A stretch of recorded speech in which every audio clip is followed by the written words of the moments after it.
देवर भाग भाग कर मेरे सारे काम करता। मैं भी उसको राजी रखती।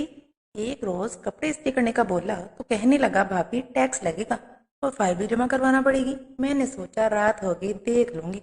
रात हुई तो होश उड़ गई। देवर इस्त्रीशुदा कपड़े अलमारी में लटकाए हुए बोला, चलें भाभी अब। ये कहाँ ले जा रहे हो, छोड़ो मुझे। मैं अपने बाजू छुड़ाते चला रही थी लेकिन उसने मेरी बात ही ना सुनी। जुनेद, खुदा का खौफ करो। तुम्हारे भाई को पता चल गया तो क्या सोचेगा तुम्हारे बारे में। मैंने अपने देवर को अपने शोहर का खौफ दिलाना चाहा, लेकिन उसके सर पर तो जुनून सवार था। उसने मेरी एक ना सुनी। वो मुझे बाजू से खींचता आगे बढ़ रहा था। मैं अपना पूरा जोर लगा रही थी लेकिन खुद को छुड़ा नहीं पा रही थी। जुनेद, छोड़ो मुझे। मुझे अल्लाह का वास्ता छोड़ दो, मैं मिन्नतें कर रही थी लेकिन उसे मुझ पर जरा रहम न आया और मुझे खींच कर कमरे की जानिब ले जा रहा था। खौफ से मेरा पूरा जिस्म कांप रहा था, दिल धक धक कर रहा था। आज तो मेरा शोहर भी घर पर नहीं था और फिर मेरे देवर ने मुझे कमरे में धकेल दिया और दरवाजा बंद कर दिया। मैं फटी फटी निगाह से देवर की जानिब देख रही थी, जो अब सुरख आंखें लिए मेरी जानिब बढ़ रहा था। मैं फिर से रोने लगी। मुझे जाने दो प्लीज मैं। और फिर मेरी आवाज गले में ही रह गई। उसने जोरदार थप्पड़ मेरे गाल पर रसीद किया। मैं तो हक्का बक्का रह गई थी। मुझे अपने देवर से ऐसी उम्मीद नहीं थी। अभी कल की तो बात थी जब देवर मेरे सामने नजरें झुका कर रखता था। कभी उसने आंख उठाकर मुझे देखा भी नहीं और आज वो क्या करने जा रहा था मेरे साथ। ये सोच कर ही मेरी रूह लर्ज गई और मैं अपनी साबिका जिंदगी के बारे में सोचने लगी। कैसी कौन सी गलती हुई थी मुझसे जो देवर को यहाँ तक ले आई थी। मेरी शादी भी ऐसे इंसान से हुई थी जिसका आगे पीछे कोई नहीं था सिवाय एक छोटे से भाई के। ना बाप, ना माँ, ना कोई बहन और ना रिश्तेदार। जब मेरा रिश्ता आया तो मैं बहुत खुश थी। लड़का अच्छी जॉब करता था। मुझे सास नंदों की टेंशन नहीं थी। चुनाचे मैंने हाँ कर दी। मैं अपनी शादी पर बहुत खुश थी। सब कुछ मेरे मुताबिक हुआ था। मेरा शोहर अच्छा इंसान था। वो ज्यादातर मसरूफ रहता था। मेरा 14-15 साल का देवर था जो स्कूल पढ़ता था। मेरे शोहर ने बताया कि उसकी गैर मौजूदगी में सारा काम देवर करता था। वो सुबह उठकर अपने लिए और अपने बड़े भाई के लिए नाश्ता बना देता था। इतवार वाले दिन मशीन लगा कर कपड़े धो देता। 2 दिन बाद मेरे पूरे घर की सफाई कर देता। शाम का खाना बाहर से ले आता। वो पढ़ने में भी अच्छा था, इसीलिए रात को अपने लिए चाय बनाता तो अपने भाई के लिए भी बना लेता। मैं ये सब सुनकर हैरान रह गई। है वो सीधा साधा था, मासूम सा लड़का, काफी मेहनती था। फिर मेरे शोहर ने मेरा हाथ थामते कहा कि मेरा भाई बहुत छोटा था जब माँ बाप एक हादसे में हमें छोड़कर चले गए। अपना और अपने भाई का पेट पालने के लिए मैं काम करने लगा।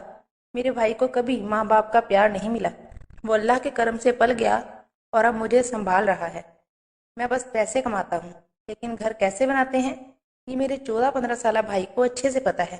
अब तुम आ गई हो ना तो उसका ख्याल रखना। इसे अपने छोटे भाई या बेटे जैसी मोहब्बत देना। मैंने ये सब बातें खामोशी से सुन ली और अपने शोहर से कहा कि फिक्र मत करें और मैं ये सब संभाल लूंगी। लेकिन सच बात तो ये थी कि मुझे थोड़ा गुस्सा आया कि मेरा शोहर अपने भाई की तारीफ ही किए जा रहा है। खैर, अगले दिन मेरी आंख देर से खुली। देखा तो शोहर जा चुका था। मैं बाहर आई तो देवर को किचन में चाय बनाते देखा। आजकल उसके इम्तिहान हो रहे थे और वो खूब दिल लगाकर पढ़ता था। उसे देखकर मेरे ज़हन में ख्याल आया और मैंने फौरन अमल करना जरूरी समझा। जुनेद, मैंने उसे प्यार से पुकारा। जी भाभी। उसने फौरन अदब से जवाब दिया। उसकी नजरें झुकी हुई थीं। उसके चेहरे पर मुझे खौफ दिखाई दे रहा था। मैंने सुना है तुम नाश्ता बहुत अच्छा बनाते हो। मैं भी तुम्हारे हाथ का नाश्ता करना चाहती हूँ। मुझे कराओगे नाश्ता। मेरी बात सुनकर हैरत से सर उठाकर मुझे देखा। उसकी आंखों में हैरानी थी। आप बैठे, मैं भी बना देता हूँ। वो खुश हो गया और फिर खुशी खुशी नाश्ता बनाने लगा। मेरा प्लान कामयाब हो चुका था। मैं अंगड़ाई लेते अपने कमरे में वापस आ गई और अपने बेड पर लेटकर मोबाइल चलाने लगी। 10-15 मिनट के बाद ही जुनेद गरम गरम नाश्ते के साथ हाजिर हो गया। मेरी भूख एकदम से बढ़ गई। खुशबू तो बहुत अच्छी आ रही है, मैंने तारीफ करते हुए कहा। भाभी, आप पहले खा कर देखें फिर बताइएगा ये पराठा कैसा बना है और आमलेट भी। उसके चेहरे पर मासूम बच्चों जैसी मुस्कान थी। मैं दिल ही दिल में हंस दी। वो चला गया। मैंने खूब अच्छे से नाश्ता किया। उसके बाद मैं फिर से सो गई। जब उठी तो लंच टाइम था। गर्मियों का मौसम था। अब मेरा कुछ भी बनाने को दिल नहीं कर रहा था। मैं कुछ सोते हुए कमरे से निकली और जुनेद की तरफ बढ़ी। वो पढ़ रहा था। मैंने उसे कहा कि नाश्ता बहुत अच्छा बना था। अब ऐसा करना, लंच भी तुम ही बनाना। बिरयानी बना लेना, तुम्हारे भाई भी शौक से खाते हैं और मैं भी तुम्हारे हाथ की बिरयानी चख लूंगी। उसके बाद तो सारा काम मैंने ही करना है। ये बात सुनकर उसके चेहरे पर परेशानी उभरी। भाभी, वो दरअसल मेरा कल पेपर है। خیر چلے میں کوشش کرتا ہوں۔ میں جانتی تھی وہ میری بات ٹال نہیں سکتا، اور ویسے بھی اس نے کون سا پڑھ لکھ کر افسر لگ جانا تھا۔ اسے بریانی کا بول کر میں اپنی دوست کے ساتھ شاپنگ پر چلی گئی۔ 3 گھنٹے بعد لوٹی تو سارا گھر چمک رہا تھا۔ میں سمجھ گئی کہ صفائی میرے دیور کی کمزوری تھی، وہ گھر کو گندا نہیں دیکھ سکتا تھا، اور پھر میں یہی روٹین چل نکلی۔ اکثر شوہر بنا ناشتہ کیے چلا جاتا، اکثر میں اسے بنا دیتی اور اکثر میرا دیور۔ اس کے میٹرک کے پیپرز ہو گئے تھے اور اب وہ فری ہوتا تو سارا گھر کا کام بھی وہی کرتا تھا، کیونکہ میں تو ناشتے کے فوراً بعد سو جاتی تھی اور اٹھ کر اپنے کمرے کی صفائی کر لیتی۔ شام کا کھانا بھی دیور بناتا اور شوہر کے آنے پر میں روٹی بنا لیتی اور چائے بھی، جس سے شوہر کو لگتا کہ سارا کام میں کرتی ہوں۔ ہفتے بعد کپڑے میرا دیور دھو دیتا، وہ خاموشی سے سارے کام کر لیتا تھا۔ میرا دیور اب کالج جانے لگا تھا، اس کا قد مزید لمبا ہو گیا تھا، لیکن ابھی میں اس سے کام کرواتی تھی، اسے کہنے کی ضرورت نہیں پڑتی تھی۔ اب وہ اکثر دیر سے گھر آتا تھا۔ ایک دن وہ میرے پاس آ کر کہنے لگا کہ کل میں نے فیس جمع کروانی ہے، آپ رات کو بھائی سے بات کر لینا، میں ذرا دیر سے گھر آؤں گا۔ اس کی بات سن کر میری بھویں سکڑ گئیں کہ اب اسے پیسے دینے تھے۔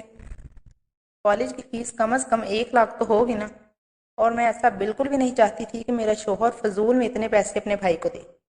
چنانچہ میں نے شام کو شوہر کو بتایا ہی نہیں، اور صبح ہوئی تو دیور نے فیس کا پوچھا۔ میں نے جھوٹ بولا، کہا کہ تمہارے بھائی کہہ رہے تھے کہ ہاتھ ابھی تنگ چل رہا ہے، اس لیے پیسوں کا انتظام نہیں ہو سکا۔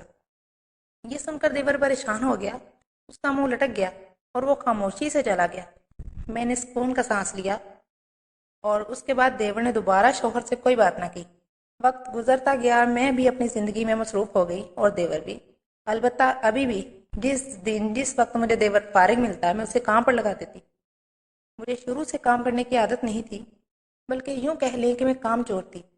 میں نے سوچا تھا سسرال جا کر نوکرانی رکھ لوں گی، لیکن یہاں مجھے مفت میں کام کرنے والا دیور مل گیا، اس لیے ابھی تک نوکرانی کی بھلا کیا ضرورت تھی۔ جس دن شوہر گھر ہوتا میں طبیعت خراب ہونے کا بہانہ بنا لیتی، اور شوہر اس دن کھانا باہر سے لے آتا۔ میں بالکل ایسی زندگی جی رہی تھی جیسی میں چاہتی تھی۔ میرا دیور اب رات کو 10-11 بجے واپس آتا، اور صبح جب میں اٹھتی تو کچن صاف ستھرا ہوتا، کیونکہ رات کو دیور سارے برتن دھو کر اور کچن صاف کر کے سوتا تھا۔ مجھے کہنے کی ضرورت ہی نہیں پڑتی تھی۔ ایک دن میرے شوہر نے دیور سے پوچھ لیا کہ تم رات گئے تک کہاں رہتے ہو؟ اس پر دیور نے کہا میں ٹیوشن پڑھاتا ہوں۔ دیور نے سپاٹ سے لہجے میں جواب دیا اور چلا گیا۔ پہلے تو میں ڈر گئی کہ کہیں دیور فیس کا ذکر ہی نہ کر دے، کیونکہ دیور کے نام پر میں اکثر اپنے شوہر سے پیسے لیتی تھی۔ وقت گزرتا گیا، دیور اب بڑا ہو چکا تھا، وہ کسی کام کے سلسلے میں شہر سے باہر چلا گیا، اور 2 مہینے میں نے کس مشکل سے گزارے تھے یہ میں ہی جانتی تھی۔ مجھے پورے گھر کا کام کرنا پڑتا تھا، اور جو مجھ سے ہوتا نہیں تھا، میں تو جیسے ہوش ٹھکانے آ گئے تھے۔ دیور نے گھر کو جانے کیسے سنبھال رکھا تھا، ہر چیز پرفیکٹ ہوتی تھی، اب ہر جگہ برتن بکھرے رہتے تھے۔ وقت یوں ہی پر لگا کر اڑ گیا۔ دیور لمبے عرصے کے لیے گھر سے غائب ہو گیا۔ کبھی کبھار دیور سے فون پر بات ہو جاتی تو کہتا بھابھی دوست کے پاس راول پنڈی رہتا ہوں، اور پڑھائی جیسے ختم ہوگی واپس آ جاؤں گا۔ 5 سال بیت گئے، شوہر کبھی کبھار اس سے جا کر مل آتا تھا، اور پھر ایک دن دیور واپس آ گیا۔ میں نے پہلی بار اس کے گھر آنے پر اتنی خوش ہوئی۔ میں نے اس کی خوب آؤ بکت کی، اچھا کھانا کھلایا، اس کا ہر طرح سے خیال رکھا۔ دیور بھی بہت خوش نظر آ رہا تھا، وہ پہلے سے کافی نکھر گیا تھا۔ شام ہوئی تو میں نے دیکھا دیور اپنے کپڑے استری کر رہا تھا۔ میں نے اسے کہا کہ میری طبیعت ٹھیک نہیں ہے، آج تم اپنے بھائی کے کپڑے بھی استری کر دو۔ دیور نے یہ بات سنی اور کہا کہ بھابھی اس کام کا ٹیکس لگے گا اور فائل بھی جمع کرانی پڑے گی۔ اس کی بات سن کر میں ہنس دی، مجھے لگا مذاق کر رہا ہے، چنانچہ میں ادا کر دوں گی۔ دیور نے سارے کپڑے استری کر دیے، اور پھر جیسے ہی شام ہوئی تو مجھے اندازہ نہیں تھا کہ میری زندگی کی سب سے خوفناک رات بننے والی ہے۔ شام ہوتے ہی دیور میرے گھر آیا اور کہا چلیں بھابھی فائل جمع کروائیں۔ وہ کافی سنجیدہ تھا، لیکن مجھے حیرت ہوئی کہ کس فائل کی بات کر رہا تھا۔ وہ کون سی فائل؟ میں نے حیران ہوتے ہوئے پوچھا۔ یہ تو آپ کو آفس پہنچ کر ہی پتہ چلے گا، دیور نے سنجیدگی سے جواب دیا۔ اور یہ مذاق ہے تو میرے پاس بالکل بھی ٹائم نہیں ہے، مجھے ضروری کام ہے، میں نے لاپرواہ انداز میں کہا، اور اپنا بیگ اٹھاتی کمرے سے باہر نکل آئی۔ لیکن دیور نے آگے بڑھ کر جھٹکے سے میرے بازو تھام لی، مجھے تو جیسے کرنٹ لگا تھا۔ جس دیور نے کبھی مجھے نظر اٹھا کر نہیں دیکھا تھا، اس نے آج مجھے چھوا تھا، اور وہ بھی اس طرح، جو بہت بڑی بات تھی۔ یہ کیا بدتمیزی ہے، چھوڑو میرا بازو، میں نے نگراتے ہوئے کہا۔ چھوڑ دوں گا، پہلے سارے حساب برابر کرنے ہیں۔ دیور کا انداز کچھ ایسا تھا کہ میری ریڑھ کی ہڈی میں سنسناہٹ دوڑ گئی۔ میں نے خود کو چھڑانے کی بہت کوشش کی، لیکن وہ مجھے کھینچ کر کمرے کی جانب لے آیا मैं डर गई थी और अब उसे ये कह रही थी कि तुम्हारा भाई तुमसे नाराज हो जाएगा अगर उसने तुम्हें बदतमीजी से मुझसे करते देख लिया। तो उसने मेरी एक ना सुनी, मुझे अपने कमरे में ले गया और एक जोरदार थप्पड़ मुझे दे मारा। ये थप्पड़ इसलिए कि आपने भाई को हमेशा धोखा दिया। और वो गुस्से से लाल पीला हो चुका था। मैं तो हैरान रह गई थी। फिर उसने एक फाइल उठाई और मेरे सामने फेंकी। आप जो छिप छुप कर बिजनेस कर रही हैं, ये इसकी तफसील है। आपके जिम्मे जितना भी टैक्स है वो आपको अदा करना होगा। तो क्या बोल रहा था मुझे कुछ समझ नहीं आ रही थी। और ये देखें, मैं इनकम टैक्स ऑफिसर हूँ। जानता हूँ आप गलत कामों में मुलव्वस हैं, लेकिन इससे पहले कि इनकम टैक्स वाले आपको ले जाएं और खामोशी से टैक्स अदा कर दें। उसने अपना कार्ड मेरे सामने किया और मैं हैरान रह गई। वो वाकई ऑफिसर बन चुका था। इतना लंबा अरसा वो घर से इसलिए गायब था कि वो ट्रेनिंग पर था। और अब फाइल वो सारा हिसाब किताब है जो आपने मेरे नाम पर भाई से पैसे लिए, वो सारे आपको आज मुझे अदा करने हैं। मैं काली नजरों से देवर को देख रही थी, जाने उसे कैसे मेरे बिजनेस का पता चल गया था। हालांकि मैंने बहुत राजदारी से ये काम किया था। जानती हैं, जब आप पहली बार इस घर में आई थी तो मैंने आपको भाभी नहीं माँ समझा था। मैं प्यार का भूखा बच्चा था। मैं थक गया था अपने नाजुक हाथों से काम करते करते। आपने क्या किया? आपने मुझे नौकर बना लिया। देवर की आंखों में आंसू आ गए और मेरा सर झुक गया। मैं जानता था अगर आपने इनकार किया तो आप मुझसे नफरत करेंगी, भाई को मेरे खिलाफ भड़काएंगी। इसलिए मैं खामोशी से आपकी हर बात मानता गया। कि कैसा आईना दिखा रहा था वो आज मुझे। मैं तो जैसे जमीन में गड़ गई थी। आप चाहती तो नौकरानी रख लेती, पर नहीं, आपको मुफ्त में सब मिल रहा था। खैर, ये वक्त इन बातों का नहीं है। मेरी ऑफिस वालों ने ये फाइल मुझे दी है और आपको गिरफ्तार करना चाहती है। मैंने उनकी मिन्नतें की हैं कि मैं आपको मना करूंगा, क्योंकि मैं नहीं चाहता कि आपकी वजह से मेरे भाई को बदनामी हो। और ये सुनते ही मैं फूट फूट कर रो दी। जाने क्यों मेरा दिल पत्थर का बन गया था। मेरे अंदर लालच आ गया था। मैंने अपने दोस्त से कहा, शोहर से छुप कर बिजनेस शुरू किया, लेकिन मैं जानती थी ये काम गलत था, पर लालच ने मुझे अंधा कर दिया। अब वक्त यही था, मैं तौबा कर लेती, अपने देवर से भी माफ़ी मांग लेती और सारे पैसे उसे दे देती। चुनांचे मैंने ऐसा ही किया।